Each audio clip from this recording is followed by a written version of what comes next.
How's it hanging, YouTube? Peter here, your Ginger Jody Geek, and welcome back to another Saturday Night Live. And as ever, I'm joined by some of YouTube's finest. We've got Luke from Hydra Collectibles. How are you, sir? I'm doing very well, thank you. Always lovely to be here. Yeah, it's going to be an interesting one today. We've got some interesting topics, and I know you are very keen to talk about monkeys and apes and things like that. So definitely apes, not monkeys. Definitely apes, yeah. Well, I might have thrown a few monkey stuff in there later on as well, so we'll chuck that in as well. We've also got joining for the third or fourth time now, I think. We've got James. How are you, James? Yeah, I'm very good. Thank you, Peter. I'm looking forward to talking about apes as well. Yeah, good stuff, mate. Good stuff. And we are obviously meeting up next weekend for Thought Bubble Comic Convention, so I'm looking forward to that. And a few drinkies, perhaps. Next, yeah, one or two maybe. Next, we've got all the way from the good old US of A, Rob from Rob's Fat Stacks. How are you, Rob? Well, I'm Ducky. I am confused, though, when you said some of YouTube's best. You must be talking about the top row. Top row. Okay. Yeah. That's why we've got it set out like this. Do you know what I mean? Fair enough. As long as DVH and I are down here slumming it where we belong. Yeah. Rob, it is lovely to see you. I've got a slide later on because I'm keen to get to know a little bit more about Comics Curing Cancer, because I know you guys did quite frankly, an obscenely good amount. It was, it's impressive. But we'll touch on that in a little bit, mate. Next, we've got the main Mowl himself, DVH. How are you, sir? I'm well, sir. Everybody all right? I think this could be an epic monkey showdown. A little bit of monkey business. Yeah, I think it might be as well. I think it might be. How are mowls with monkeys and apes in general? Do you get on? I mean, we're in favour of them generally, but we respect them at a distance. That's good to know. Good to know. And DVH, you're coming to Thought Bubble next week, aren't you? I am, yes. That's my first Thought Bubble. I'm quite excited. Should be fun. Hyper. For the Saturday night is going to be... Now, we drink in a very, very exclusive high-class establishment called Weatherspoons. Tell us, DVH, are you going to be in mask for that, or are you going to be in civvies? No, I mean, I'm definitely going to be like this. Yeah, like 100%. Going to be like this. This is the only way we'll recognise him. Yeah, honestly. I mean, Rob, Weatherspoons is the kind of classy establishment that doesn't have carpets because the blood and the beer just makes it a paint to clean. Do you know what I mean? So yeah, right. So it's like what we have out here in the West. You know, just like throw your nuts on the ground and. I mean, if we're looking, yeah, that sounds exactly right. Yeah. I think I had a lot more on the ground last year than just my nuts. Now, chaps, look for your teeth amongst the peanut shells. It's going to be an interesting one, and James, I know you are particularly keen when we have a few drinks sometimes to whip your phone out and do a little bit of recording and live streaming and stuff like that. I've managed to get my hands on some of these. All the YouTubers are doing it. These super sour Black Death. The most sour sweets in the world. Oh, amazing. Yeah, so I've got a couple of packets of those coming. So that could be fun if we. I must stress that I only do it if everyone has given permission, and it's usually only in small groups. So when it's large groups like that, I don't. I'm not usually a big recorder. To be fair, Mrs. Von Hoot would definitely be up for those. She loves sauerkraut. I nearly said something really inappropropriate. You're all going to stand in a circle and suck on something together. Is that what and then record it.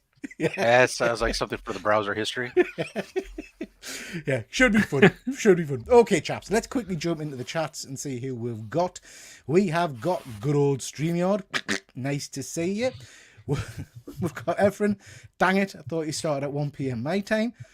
No, Efren, but we're live now, mate. I hope you're joining me. We've got Fuzzy of the Dunlop. Now then, best behaviours tonight, please. No silly monkey business from... I see what you did there, Fuzzy. I see what you did. Well done. We've got Chris Bell. Chris, are you coming next week? I wasn't sure if you'd confirmed or not. It'd be lovely if you are. Hope to see you, mate. We've got Sean. Always nice to see you, Sean. Thank you for joining. Well, by lunchtime, 5 a.m. in Australia. And yes, he did stay up all night. You are superb, my friend. Thank you very much for joining me. And we've got Efren. Efren is in the house. Good stuff, mate. We've got Wild Boar. Thank you very much for joining. And we've got Terry. Good old dead man. Nice to see you, Terry. And let's have a look. Werewolf by Lunchtime is saying, luckily I grew up in England, so I can understand what most of you are saying. Yeah, we'll probably need like a translation app or something like that. Yeah. Fuzzy, did you hear? Oh God, did you hear about the gorilla who loved listening to classic music? He was a silverback. Not your finest, Fuzzy. Yeah. Let's see if we can maintain that as the night goes on. And we've got Izzy's verse in NYC. Thank you very much for joining. Nice to see you. Okay, guys, let's crack straight on. Got lots to get through tonight. As ever, we're going to start off with a little bit of geeky news and some of the stuff that's kind of piqued my interest as the week's gone on. Interested in your takes on some of this stuff. I want to start off by just saying, I know it's a week behind really now, but obviously we had the very, very sad passing of Matthew Perry. I'm an absolute huge Friends fan. That was my jam when I was a younger man, and my wife and me were just getting together and stuff. And Chandler Bing in particular was an amazing character. So to love that. He kind of was a part of my formative growing up, I guess. And also the gentleman has done a hell of a lot of good work for mental health charities, addiction charities and things like that. So just very, very sad passing that a comedy icon has sadly left with. You guys want to mention anything on that? Any of you guys got any thoughts on Matthew Perry? Yeah, I loved him in Friends, and I loved him in all the different films that I saw him do, like The Whole Nine Yards and 17 Again. Like he was great in all of these things. So yeah, it's really sad that he's gone. Yeah. Anybody else before we move on? The one thing that struck me was how many people said it feels like a friend has gone. And I mean, it's true. I mean, I don't know about in America, but in this country, Friends is on all day and all night somewhere. Yeah. So you can just like turn your TV on and it's on, not to mention Netflix and everything like that. So like a lot of people of my generation anyway, just watched it constantly for absolutely decades at this point. Yeah. And I came into work and said, Matthew Perry, passed. And he said, I know. It's weird. I feel like I've lost, someone that I actually know. And of course we don't. But like Chandler was such an important character to that show, and the way people watched that show so religiously over and over and over again, it's hurt a lot of people. It's a tragedy. I think you're right. I think it's when like you say, it's the fact that he's been on the screen, the full cast have been on the screen so much and so intensely over such a long period. Yeah. You do kind of, and like you say, we think we know him because we know Chandler Bing, but we don't know him really, But yeah, very, very sad. Well, Bo, I like that he punched PM Justin. I didn't realise that, did he? I will say, like you guys, I mean, the show is on here pervasively. I mean, it's like between that and probably two other shows I could name that are unrelated to Matthew Perry that are on nonstop. But somehow I've escaped my entire life. I've never watched a full episode of Friends. So really, yeah, wow. I've seen clips, but that's about it. Yeah, I mean, I think it was a bit of a kind of a cultural thing back in the day, wasn't it? And it was just it was genuinely, well, for me, my kind of humor. So genuinely funny, easy to watch. Half hour. I would put it down as comfort humor to me. Yeah, like it's very. You just muted yourself, DDH. Mate. Which is the kind of humor I like. I can just pick up what he was going to say. He's going to say it's very bland humor. It was very bland humor. Well, I was going to say it's very easygoing and like comfort humor. So you can just put it on. It's not too taxing, and like it's the kind of thing that you can go to sleep watching, honestly, because you've seen it 30 times and it's still funny. That ensemble cast humor that just kind of builds off each other. And you see it. The same thing was like, it just happened to be that show, along with like, Seinfeld is another huge one, right? Yeah. That was that I just, for whatever reason, it's not that I don't like the show. I just never grabbed my attention, so I never watched it. Yeah, but they're neither one of those shows. But I know that they're huge. Yeah. Seinfeld is the one I've never seen an episode. Which is good. You and I can hang out together in our exclusive club, global population 3. I'm still looking for that third person, but I'm sure they're out there. Yeah, absolutely. Well, by lunchtime, saying the first couple of seasons were great, but then it went downhill a bit. Yeah, I mean, the longer stuff runs, I think sometimes the worse it gets. And Chandler is the funniest. Yeah, I agree. Sean saying he's not caught up with it either. And Fuzzy, it's hospital telly. Yeah. Along with Neighbours, right? Oh, fighting talk. Right. Fighting talk. I'm actually going to see you in person next year. Yes. I'm not. I just realised that. Pecky's eyes out. Pecky's eyes out for it. What he was saying is it's TV that can be watched over and over and over again. That's what he was saying. That's There what you he's go. saying. That's what he's saying. Right. Okay, chaps. Saved you, Luke. Let's crack on. I just wanted to mention this. This is obviously the news this week. Is it news? I mean, I kind of think we all kind of suspected this. That now Marvel have come out and said that they are considering a reassembling of the Avengers. Now, interestingly, they've said that it's a different kind of movie. So I assumed that this was going to happen in Secret Wars, but the talk is that they're going to do another movie with some of the cast who have expired. So Robert Downey Jr. and Scarlett Johansson coming back into it apparently. This feels like a bit of a Hail Mary. I think they realise that the writing's on the wall for some of the properties. What do you guys think of this? Did Disney actually say this, or is this just another one of these stories that somebody said rumors are, or something attributed it to Disney, but Disney hasn't actually issued said statement? Because I find it very odd if Disney themselves said this without having the actors on board first. Well, some of the actors and actresses, Scarlett Johansson have basically said, yeah, no, Yeah, she said she's done, isn't she, with it? So the truth is, Rob, I haven't got a clue. I don't know. I know this was reported in multiple news sites and pages, but I don't know where the quote came from. They're probably all copying the same source, right? Yeah. Some random YouTuber posted, wouldn't it be great? Wouldn't it be great if Disney did this? Disney's going to do this. I'm pretty sure we talked about it last week, so I'm just going to say that we started that, all right? I don't know what I think about this. I think part of us likes new stuff, but I can't deny that I do enjoy this particular cast altogether. So you can't move forward by going backwards.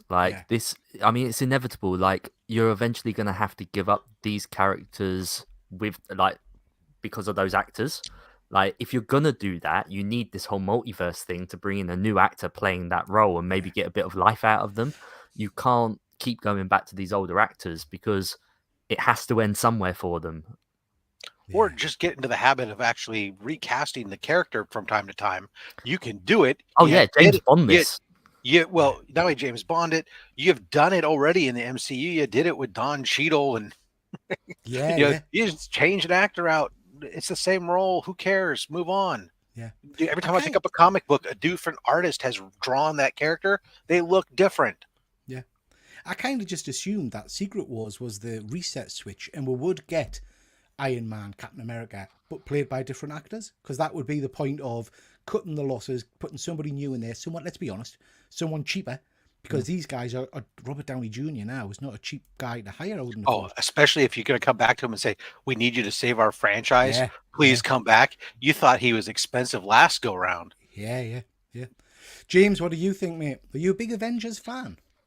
Yeah, but I don't think it's as good as people probably remember it being. I think it was good at the time, but I don't think it's not an overly complex movie by any form of imagination. It's basically by your numbers. It's got a sky beam, so it's a sky beam movie. Every one of these stupid action movies is sky beams, and it falls into the sky beam trap. So it's just not a great movie. I think there's parts of it are great, but it's not a great movie. So I hope they continue. I've loved everything that's come out from Marvel recently, so I think that I hope they continue doing all these branches and different things and trying different things, because I think trying different things is what works. Look at Guardians of the Galaxy, for example, who thought that was going to be, I'd say 80% of the people out there didn't know what that even was, but when it was announced, look how successful it's been. So I say just keep doing new things. Just a point. I do agree with you in that regard. I mean, and again, we've talked about it before, and we'll talk about it later on the show as well. I love the Werewolf by Night format. Give us an hour-long show. It doesn't have to be a big movie. Just exploring a character that we might or might not even know. I didn't know a great deal about Werewolf by Night, really, to be honest, and I just found that format really interesting. So yeah, it'll be interesting, I think. More She-Hulk. Give me more She-Hulk. So that's what the people really want. No, More I don't She-Hulk. think so. I don't know. Nah. Fuzzy's just saying here, if I read the plan coming up with Captain America was to move forward with the Daughters of Liberty, a female team. I don't know much about the Daughters of Liberty at all. Any of you guys know much I've about them? never heard of them. No, not something I'm familiar with them, to be honest. Interesting. I know Liberty Legion, but Yeah. This was interesting. I spotted this, and I love it. I'm a massive Nick Cage fan. Me and my son, it's my son's birthday today, and he got Renfield on Blu-ray. So physical media. So we've been sat watching that, and it's just amazing. But this was really interesting. Now, we all know the ups and downs of the special effects in the Flash movie, so I'm not going to get into that. But Nick Cage has come out and said that what he saw on screen was not what he filmed. So he was in the studio for less than 3 hours. His scene, as described to him, was him basically standing, like a lot of the other characters were in that movie, watching the destruction of the multiverse. So that's what he acted, himself watching planets being destroyed. And then they've turned that performance into this battle in a spider kind of whatever the hell it was.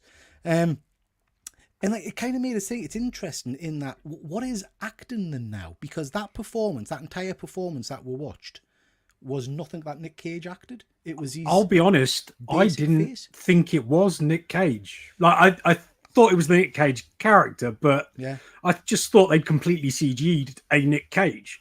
I didn't realize he even did shot anything until he came out and said he did shoot those 3 hours. So I just find it really. Again, it leads into the whole AI argument that we've been talking about over the last few months, really, in that they've got his image and they can basically build an entire scene without his permission, without him acting, I guess is the point I'm trying to make. What do you think? It's an interesting point because let's extrapolate this. Let's say they hire somebody to do a 3-hour shoot and they just make him the leading man of the film. Like, how does that work? What legal ramifications are there? Like, there probably isn't anything in the contract saying that, like, you can only use it for X amount of time. If in this scenario that he did a whole scene that he didn't actually do, so it's I suppose weird situation. He signs over his likeness. I would have assumed. So this happened with Mighty Morphin Power Rangers back in the day. The actor who played Zordon went in to do an hour's shoot, and he'd done a couple of gestures and voice things and stuff like that. And then they just used it over and over again and redubbed it with a different voice. So he only got paid for those hours that he did, and he's in every single episode and never got paid for it. It's pretty shitty, isn't it? Rob, any thoughts on this? I haven't read the contract. Why not, Rob? Have you not done your homework? I sent it around. I read a lot of contracts, but that's just not the one I read today.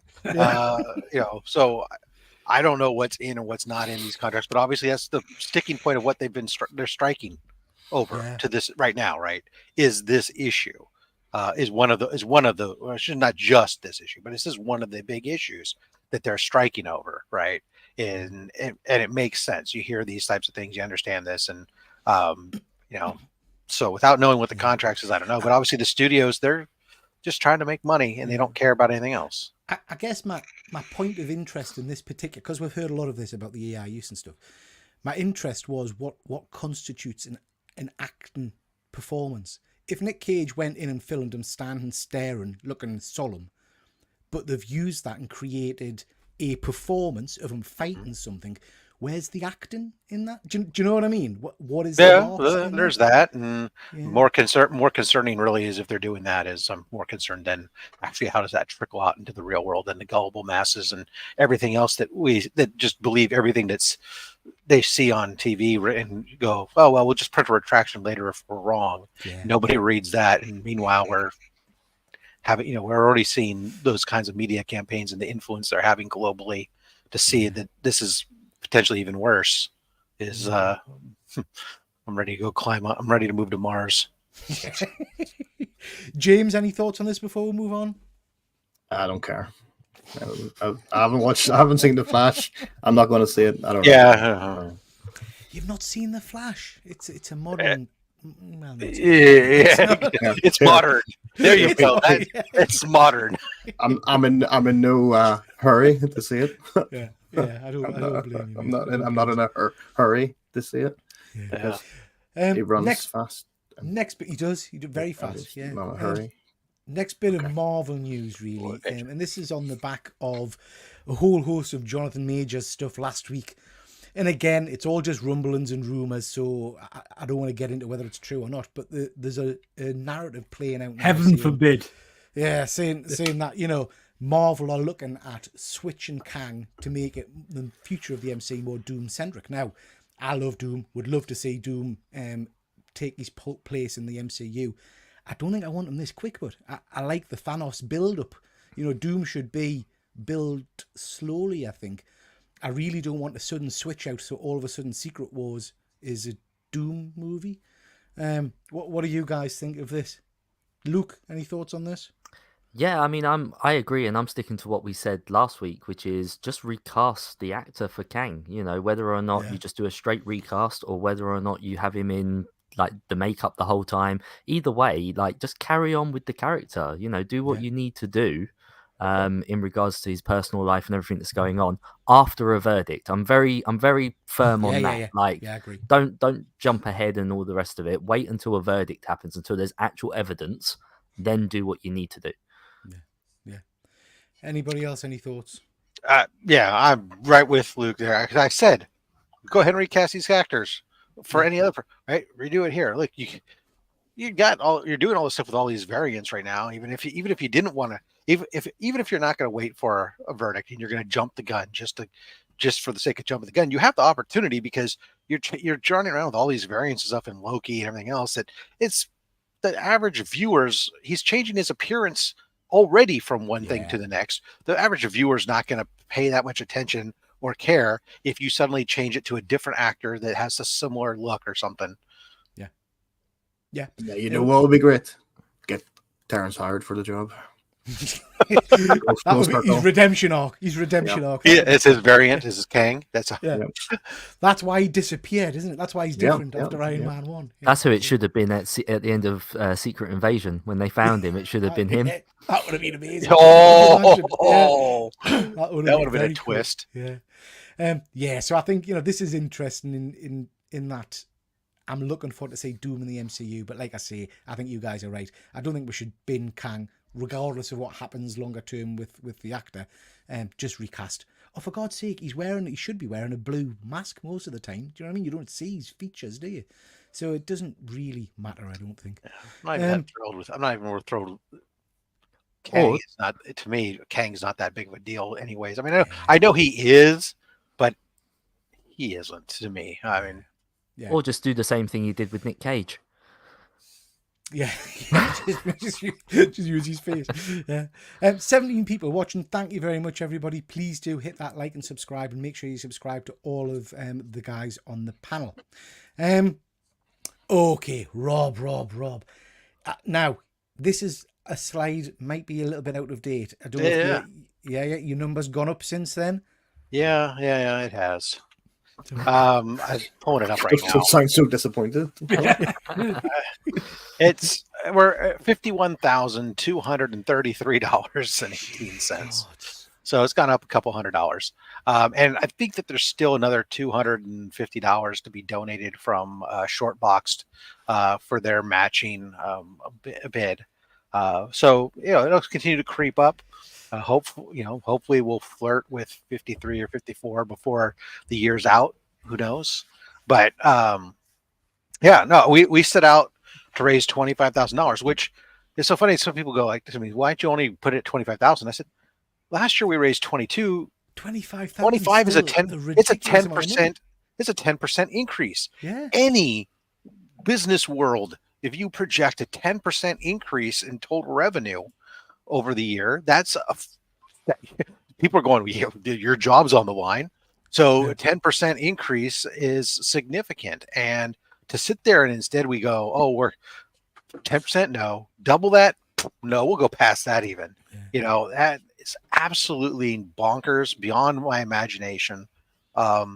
we're definitely going to have to look at what we're going to do for next year. We got a lot of feedback. We're going to sit down and talk about tweaks to make in order to do potentially even more, because we're hitting some limitations on certain things with the way that we currently have this set up.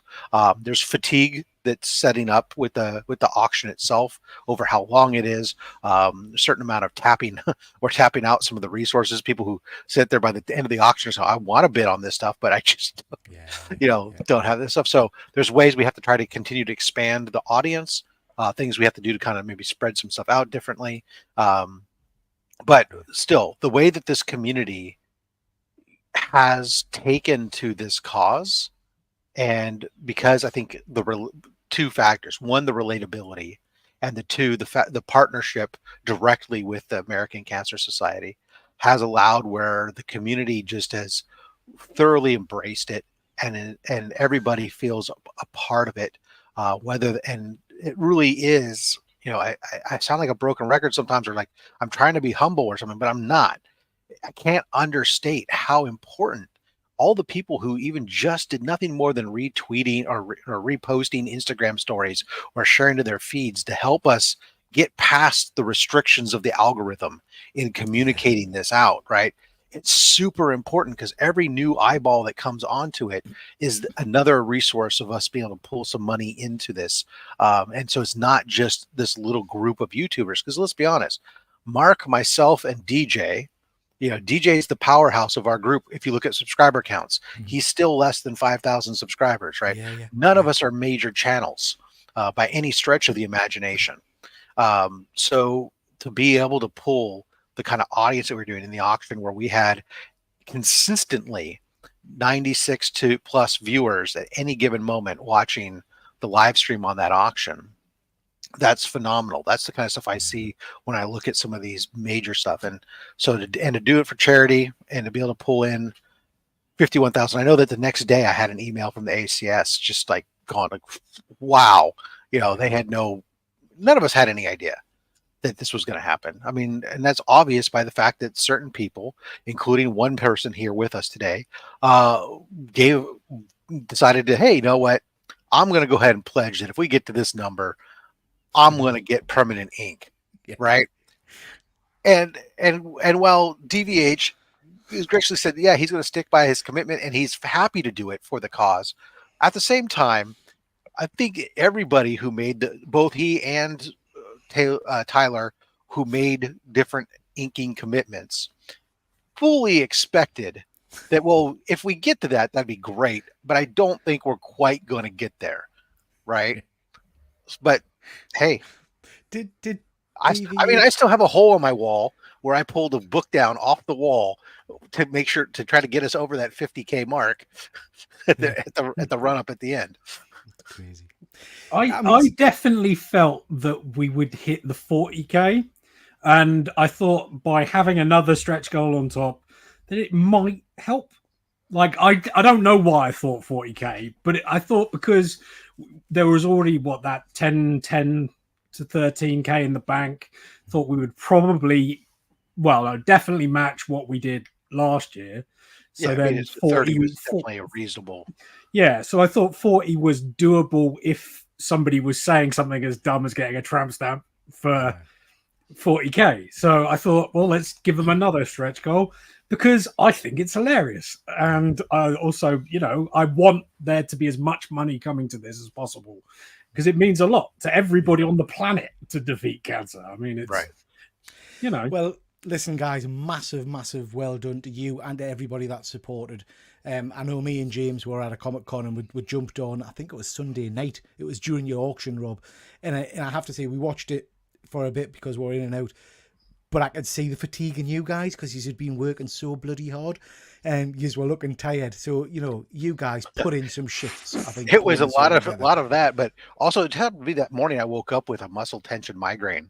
Yeah. And so I was very early in the gamut. I got really nauseous and was throwing up and everything else. And so I was trying to keep it together, because I have 90% of the inventory was in my possession. I couldn't say, hey guys, I'm going to take a nap. Why don't you guys handle it for the next couple hours? Because I had everything. Yeah. So listen, well done. It was superb. I just want to quickly mention, this is the exclusive comic from Comics Curing Cancer. I've got 6 copies of this. These are going to go in our giveaway box. So if you weren't lucky enough to pick one of these up, they will be going in the giveaway box. And these are an exclusive cover. Only 250, I think, Rob? Is that Only right? 250 production copies. I'm not sure how many of that were reduced because of damage. Yeah. And then, we sold like 100 of them or so for pre-order. Some of them went to New York Comic Con. We know that the artist was selling them at New York Comic Con, but he wasn't like focused on them. So they were kind of like a passive pickup. So people weren't really picking it up all that much. So we have some books that are coming back to us that will be listed at some point once DJ gets a chance to go through them. But it's only going to be a handful more copies. But the book just came out, finally hit the street, I think this last week. Was it? So we have the only exclusive, I believe. Well, Rob, before we move on, then if you let me know how many copies come back, I'll pick them up and stick them in my box. So if you give me a shout, I'll sort those out, mate. That's a lot of copies potentially. Well, we'll have a chat. You'll pick up a few. We'll pick up a few. Got it. Yeah. Okay, guys. So again, huge thank you. Next, we have got, I just want to mention this. This breaks my heart. I don't know if you guys are watching this. This is Lois and Clark. This is the last bit of the CW universe. I've been watching this since season 1. It is really good. If you like superhero drama, if you like family drama and things like that, it's spot on. The special effects are pretty good. And this is basically the news that they are pulling the plug. So after season 4, that will be the last season. And that will be the end of the CW kind of DC universe, I guess. Which is pretty sad, because that's been with us for a long time. It has given us some shit, let's be honest. But it's given us some good stuff as well, I think. Anybody watching this? Anybody got anything to want to add about the CW universe? I'd just like to add that it's better than an awful lot of the rest of the CW universe. Yeah, I agree. Particularly the later Arrow stuff was really hard to watch. So, but this has been consistently really good, and it's a shame that it's going. It's not a surprise, mind you. They reduced the writer team down to 2 people or something ridiculous for this last season. Cut the budget, didn't they? Terribly. Yeah, and loads of the actors as well aren't in it. Yeah. The full season, but it's sad just because it's good. Well, my take on it. James, are you watching this? No, I am happy to report that I am not. Are you a fan? I mean, no, I'm not. I like Smallville. Is that count as CW? Well, we're in the crossover. I like Smallville when it started, but I'm not a big Superman fan. So I have heard, Sean, Panels and a Half Pints. He had raged about this one, saying it was really good. So, but like he's not going to convince me to watch it, so I'm not going to watch it. It is. I mean, there are some good battles in it and things like that. It is worth a watch. Rob, this one that's been on your radar or not? No, I've not paid attention to it at all. Yeah. I think the CW universe kind of died its death, really, didn't it? A good while ago. I think a lot of the shows they just pushed to beyond. Even hardened comic fans were struggling with some of the decisions and things they made. Luke, I don't know, did you watch any of this CW stuff? No, none of it whatsoever. So much like James, I was really into Smallville. Watched it all the way through up until Lex Luthor actually left, and then kind of lost interest in the last couple of seasons after that. But no, never watched it. I mean, I'm from like the Dean Cain days and Terry Hatcher and stuff. Doesn't mean that I wouldn't watch it, but I guess it depends if it's going to have an ending.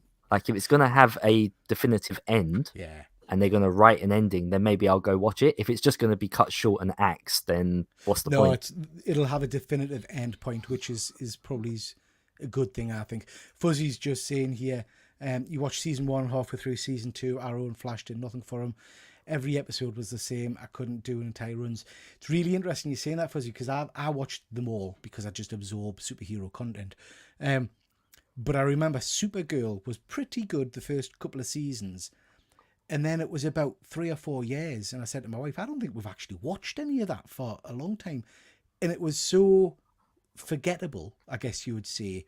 that I just completely forgot I should be watching it. So I missed 3 years worth of it. You know, it was that kind of entertainment that if you were sat in front of it, it was okay. But it's not going to break your heart if you don't go back to it and watch it episode by episode. You know, I'd say like that the Neighbours. first. I'd say the first 2 seasons of The Flash are very good, but otherwise, it goes downhill. Yeah, It falls very much into a very formulaic. Every single Yes. season has a speedster as a villain. Yep. Barry loses. You know, Barry loses heart. I'm the fastest man alive. I'm not quite fast enough, but if I come faster, I can overcome.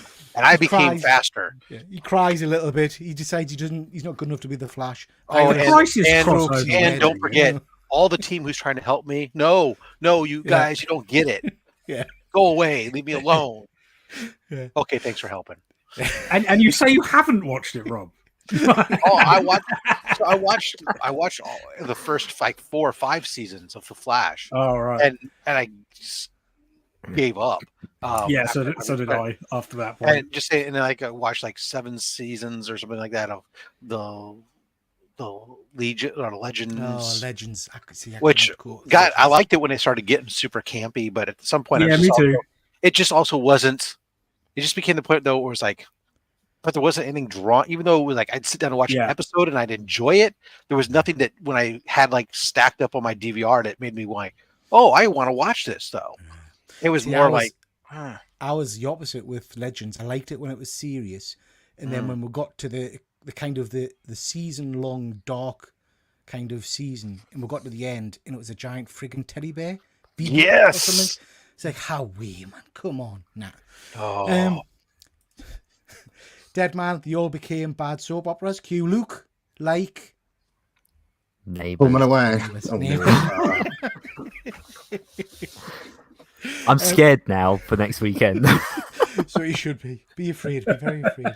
Phil, was that a cheeky wink to me, James? Absolutely. Do you want to just highlight James? Do another wink? Cheeky wink, James? Is that? Oh, that's nice. That's good. That's a one for the thumb. Okay, guys, let's talk a little bit about what we've been reading recently. I'll just start off with this. I know it is an older book, but I'm in a bit of a Daniel Warren Johnson phase at the moment because of Transformers. So I'm going back and checking out all of his past stuff. This is Wonder Woman Dead Earth. Any of you guys read this? I read it this week as well. My life, it's phenomenal. It really is superb. A real dark story. It's set in the future. Basically, Diana kind of wakes up in a kind of a status pod in the Batcave, and discovers a world where monsters are roaming and humanity is being killed and stuff. There are some superb scenes in it that I just thought were insane. So that back panel there, you'll see it's just swinging around a spinal cord and a skull, which has got a lasso kind of linked through the spinal column. That's Superman's head and spinal column, which becomes a new weapon. It's just, great stuff in it. Yeah, one I would definitely recommend. I know Phil and the guys on the Nerd Herd checked this out a while ago and did a review on it. I know they scored it highly. Daniel Warren Johnson has fast become one of my favourite artists. I've picked up a lot of his stuff. I've got Murder Falcon to read, and Extremity, I think, is the other book he's done. So I've got that to read. He does action really well. That's one thing he can really do. His action scenes are always spot on. Yeah. I love it. So that's what I've been reading. Very cool.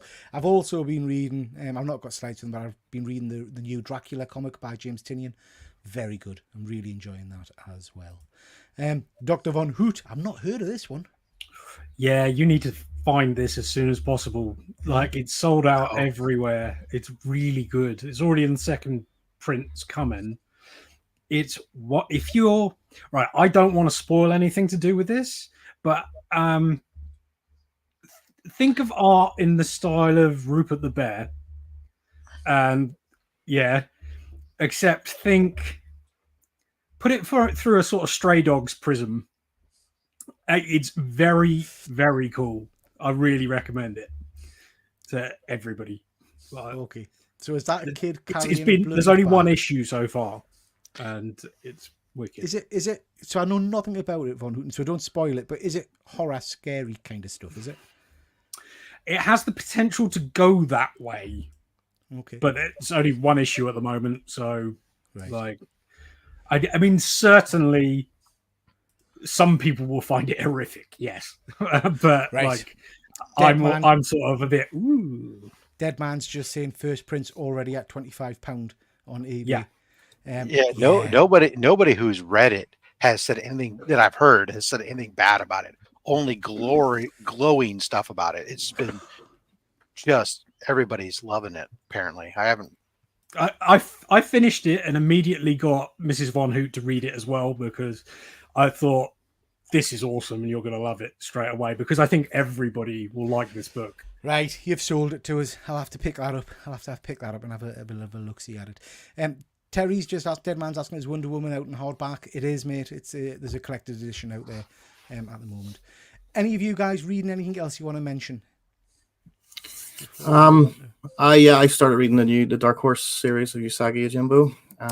So it's spot on, perfecto, as you would imagine. Yeah. And then they did a one shot, for a Space Usagi one shot as well. There's a Space Usagi coming out. I think it's in 2 weeks' time for an ongoing series. But that a one shot came out there 2 or 3 weeks ago. And it's a really small, self-contained story, but it was a lot of fun too, and I would highly recommend. Yeah, I still got to get into I'm it. on I've it. still got it. Luke, I know you've kind of really gone down the Usagi. I didn't know rabbit that there hole. was a new. I didn't know there was a new special or a new series for Space Usagi, so I'm on it. Yeah, the one shot. It's kind of it's. Oh, I don't want to spoil anything, but it is kind of it's funny in a sort of not like ha ha ha way, but it's like, oh, it's funny. Does that make sense? No, but yeah, that's the best kind of humour. Not a proper chortle, just a kind of a gentle like English. Yeah. Amusing. Yeah. I'll check that out. It sounds very cool. Like I say, I've still not read that Usagi book I picked up, so I'll have to get into that one. Well, you have plenty of issues to catch up on. Yeah, no, it's been on for a while, hasn't it? Rob, anything you've been reading you want to mention? I'm just catching up on back issues, and I'm still loving, of course, Dr. Aphra and Darth Vader. This Dark Droids, this stuff that they've been going on over there has actually been a good crossover event, mostly because it's running kind of like in the background as opposed to taking over the books, which has been really good. So here's a question for you, Robin, because I tend to, any event books I tend to try and pick up as a collected edition afterwards. I have been reading Dark Droids, but I've only been reading the main miniseries. I've not been reading the kind of connecting issues. Am I missing out? Am I missing out? Do you think? Yeah, potential. I mean, maybe. I mean, it's more of a lot of in the other events. I mean, how everybody's being affected by these. I think the Star Wars title is strongly. You're missing out a lot with Star Wars because they're going down a whole rabbit hole there, and there's a bunch of stuff in the Darth Vader book potentially as well too. But I mean, ultimately, it hasn't taken over and derailed those books, which has been the problem with most events. Is you get these events and it becomes all of a sudden this story stops, and now we do this instead. It's like this story is still going with this stuff going on at the same time, which is how it should be, isn't it? That's exactly how it should be. And so that's phenomenal. Other than that, I'm just super excited for the first time in a long time, and I'll probably be disappointed when it actually comes out. But for the new Ultimate Spider-Man, the concept to finally give me a Peter Parker that's married, that's aged up, and with kids, and maybe potentially somewhat happy. This is what I have, not just me, but this is what many Spider-Man fans for so long have been wanting. If they derail this in short order, I'm going to be properly livid. Issue 1, Mary Jane dies. Just go on. But otherwise, I mean, I am so excited for the first time in a long time about a potential new book coming out. You see, I was excited, and then I read the Ultimates. What's the miniseries that had just happened? Ultimate Invasion. Just dreadful. Just not good. Yeah. I'm actually reading that as well, I didn't think it was the second one last night. I mean, it didn't do it for me. But again, what I'm learning, I used to read a lot in trade paperback format, and then over the last 6 months, I've gone back to single issues. and I'm finding I'm not enjoying it as much. So I think probably a lot of these books I prefer the one sitting reading rather than spread over a few months. So I might pick it up in trade paperback and see what I think. Yeah, I mean, Ultimate Invasion though is setting up this whole concept of why some of the differences, why things are different, and stuff. Yeah. So a good portion of it, anyways, some aspect. So, but how about you, Luke? Anything you've been reading? I've not read anything this week. Just been too busy. It's been absolutely hectic here with the kids and everything. But hopefully I'll get some reading done this upcoming week before then disappearing up for Thought Bubble. Yeah. Lots of good stuff to pick up at Thought Bubble. Okay, guys. So we're going to quickly touch on some of the things we've been picking up and buying over the last week or so. So if you've got anything to show off, just get yourselves ready. I'm going to start off. If I can press the right button. That's Luke. That's me. So, like I say, a few things to mention. I've mentioned this one multiple times. This is the Comics Curing Cancer book. These are all going in the giveaway box. I wanted to mention these. I found these at a fair and I loved them immediately. So this is Starburst Volume 1, Issue 1 from 1978 with a wraparound Star Wars cover. And this is a brilliant UK book, and it's got kind of interviews about Star Wars coming out and about the background to it. It's got kind of behind the scenes conversations, loads of Star Trek stuff in here. So yeah, that was lovely. Now, I like the look of that because I like the old style cover and stuff. But this came as a 2-pack with something that really jumped out at us. And I think this is an American book, but this is Fantastic Films, The Selling of Superman. So this came out just around the same time as Superman was going to theatres, because it quotes in the article saying, we don't know how well Superman's doing at the moment. It's got loads of backstory again. I think that movie might have some staying power. Yeah, I think I've heard it's not bad. Do you know what I mean? It's got some beautiful kind of imagery in here.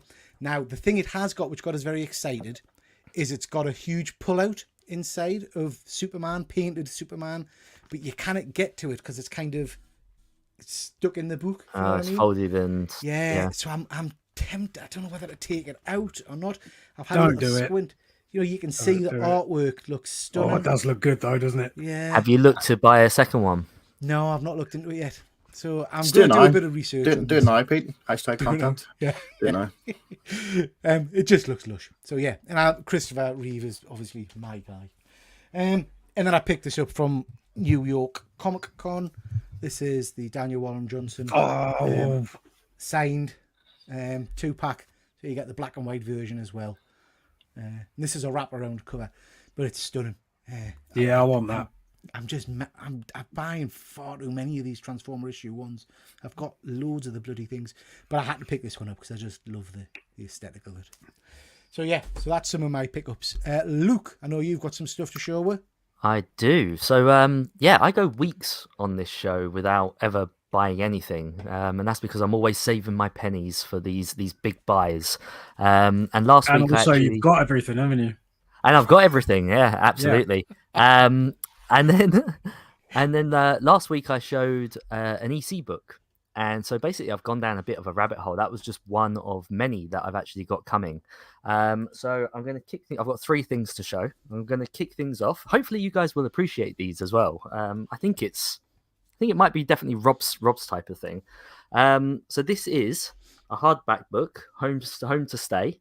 And it's the complete Ray Bradbury stories. So this is everything that he's ever done for EC Comics, all in one book with all the different artists. And this book is amazing, like better than even I thought it would be when I placed the order, because all of this is actually embossed. This is all embossed on the hardcover.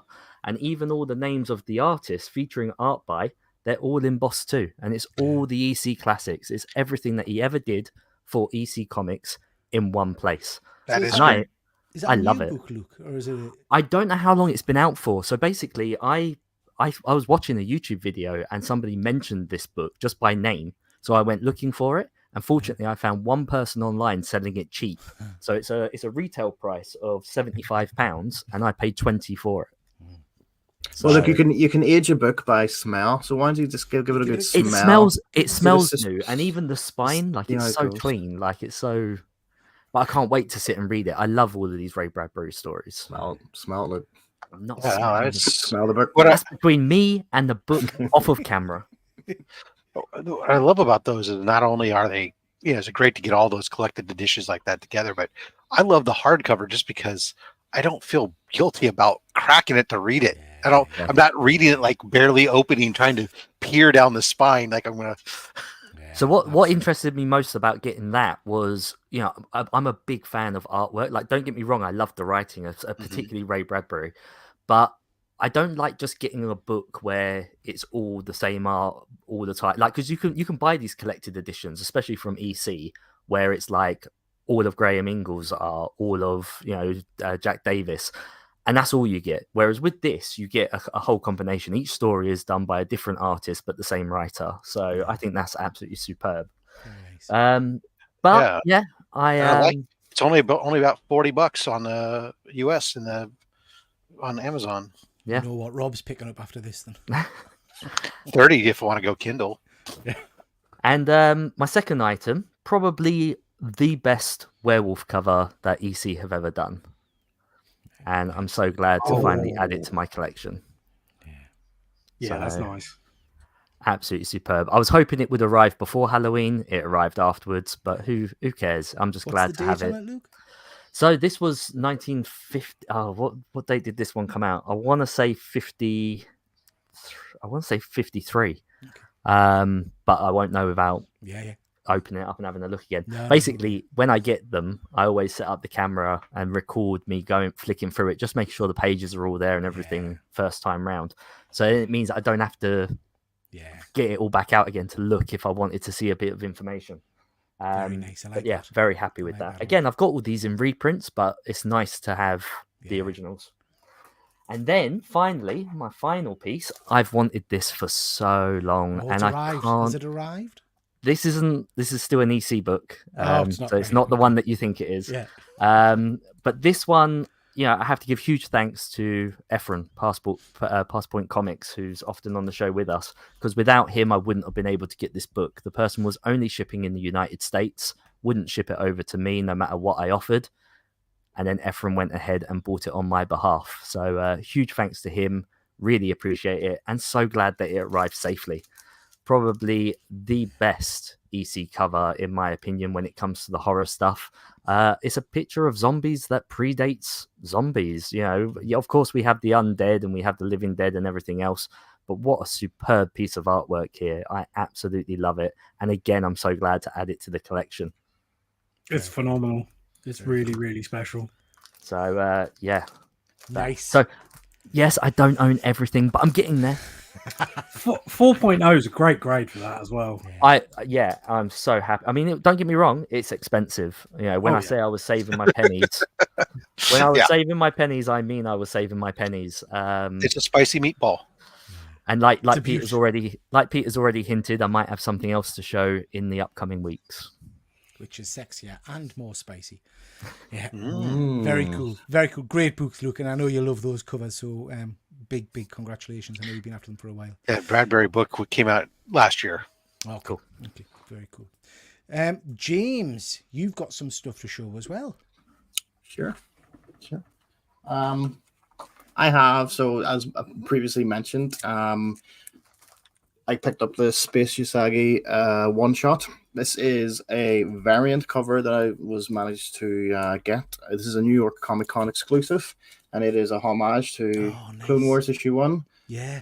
Which is the first appearance of Ahsoka. And this is by Chrissy Sulu. So, I was able to pick that up via Tim at the Hobgoblin's Hideaway, who was able to source it for me at a really good price, pretty much less than what the shops were selling it for.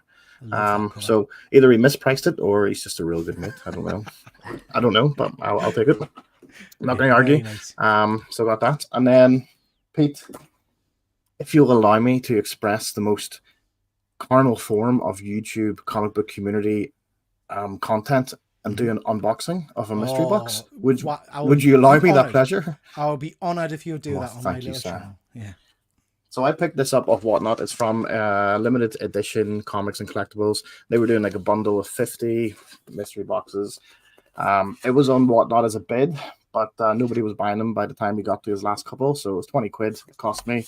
And then I think he said, I can't remember because it was so long ago. I wasn't paying attention. That the value should be around 60. Okay. Again, I That's don't know not why bad. I don't know why they would do that, because then technically they're losing money, I guess. But whatever. So yeah, some classic unboxing material going on here. Let's get this box open. Fuzzy's classic cardboard rippage. Good stuff. Yeah. Yeah, good stuff. Let's do the score here. Some ASMR. Oh, There you go. Do you like that? Yeah, I like that. Oh dear. I'm strangely aroused.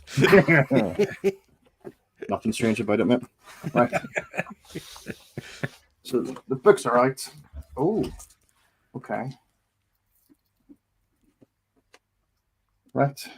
Okay. So here's a bunch of them in one poly bag. They're not boarded, so I don't know what's up with that. But here we'll look at it anyway. So we have. Oh. Okay. So this is Lots of just. good. This is classic unbox. Lots of oohs and ahs. Yeah, that is very nice. So this is just a print. This is just a print, but this is a double exposure. Yeah. 3D glasses. Yeah, so if you look at it in the blue, you see Anakin. If you look at it in the red, you'll see Darth Vader. So that's a nice reprint. Nice, I like that. He was selling those at Star Wars Celebration earlier in the year. The comics. Yeah. Transformers issue 1. This is the. Nice. Yeah. What exclusive is that? Is that the Forbidden Planet one? No, it's not. It's just one of the Just regular whatever it is. It's a variant. I've got a few. covered. But yeah, it's a nice one to get. Yeah. Mate. Oh yeah, That's it's nice. awesome. Yeah, that's a nice one. There are bagged and boarded ones. These are just these were just whipped into a poly bag. And then there's 2 issues of Wonder Woman issue 1. I don't know why, but there you go. Okay. Nice. The exclusive Ariel Diaz variant cover. Nice. That's There you pretty go. nice. I've heard that's a very very nice. good story, actually. Couple of. I'll never know because I'll never read it. You're not going to read. Okay, here we have Dr. Aphra, issue 19. This is the Mandalorian Lucasfilm variant. We have Bo-Katan. James, that's very good. But if we can just hold fire just a second, Fuzzy's made a very good point. If we're doing an unboxing, we need to follow the rules. Don't forget to say the classic, I'll hold it up so you see it before me. So if you can hold the books up before you look at them, that would be great. Well, that's not how I roll. Sorry. That's not my style of unboxing. To be fair, it's not a classic unboxing then. Just pointing it out. Yeah. I mean, you've sold we're down the river here, to be honest, James. You know, you teased with a classic unboxing, and now you change. I think that's more of a mystery box unboxing when you do that. That is true. Yeah, that is true. Dead Man saying they're charging $15.95 for those Wonder Woman's made, so you've scored already. Well, I have 2 of them, so Yeah, That's a result. all right, guys, I'll hold them up so I don't see them. All right. Yeah. Even though I'm going to see them on the camera. So there's that one. Right. That's nice. Like that. Very nice. Yeah. Let's see what's this here. Oh, dropping them. Sellotape is stuck everywhere. Not packaged great, to be honest. Right. You ready? Ooh, yeah. Mm-hmm. So there's this. There's Amazing Spider-Man. Spider-Man issue 35. I'm not sure who the artist on that is. Gleason. Yeah, Gleason. Oh, is it a Gleason? There you go. Yeah. It is, yeah. Very nice. Okay. We have What the hell? illustrated Disturbed. So it's from It's the metal band? band, Disturbs. Didn't even know they had a comic. no. Yeah, I think they're one of the leads is actually involved with Torpedo Comics and stuff. All right. He's such, I think. Interesting. Well, you know what you hear from me? The sound of silence.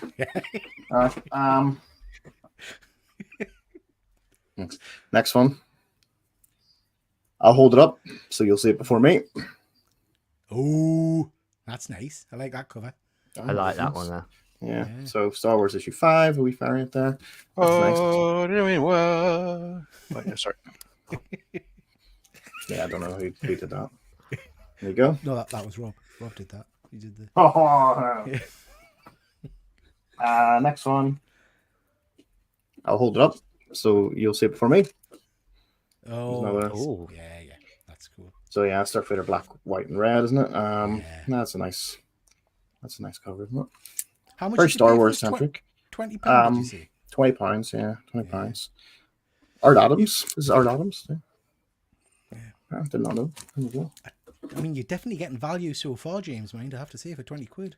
If you say so. Another Star Wars. More Star. I mean, it Wars must have been a of slow Outlanders. Star Wars week, was it? Yeah, I don't know. It's a good thing I like Star Wars. Yeah. Or I would be absolutely pissed off. Right, so yeah, that's good. Star Wars. I think this is the last one, guys. Okay. So I'm going to hold it up so you'll see it before me. Good. Oh, nice. That's Amazing pretty cool. Spider-Man issue 26. Obviously, Yeah. a little throwback to the anniversary border there, which is nice. I've not seen that one before. That's quite yeah, nice. That's I've never seen another art items. Arthur Adams Yeah. art on there. So Very good. I like that one. there you go. Excellent. James, that was a first class A+ unboxing. Well done. Thanks, Very guys. I'm sorry I did it wrong to begin with. That's totally my bad. I've never held it up for you to see before me. Process. It's a learning mean- process, James. You know. But yeah, I feel very like good, I've let the community down a little bit, if I'm honest. So mate. Rob, have you got anything you want to show off, bud?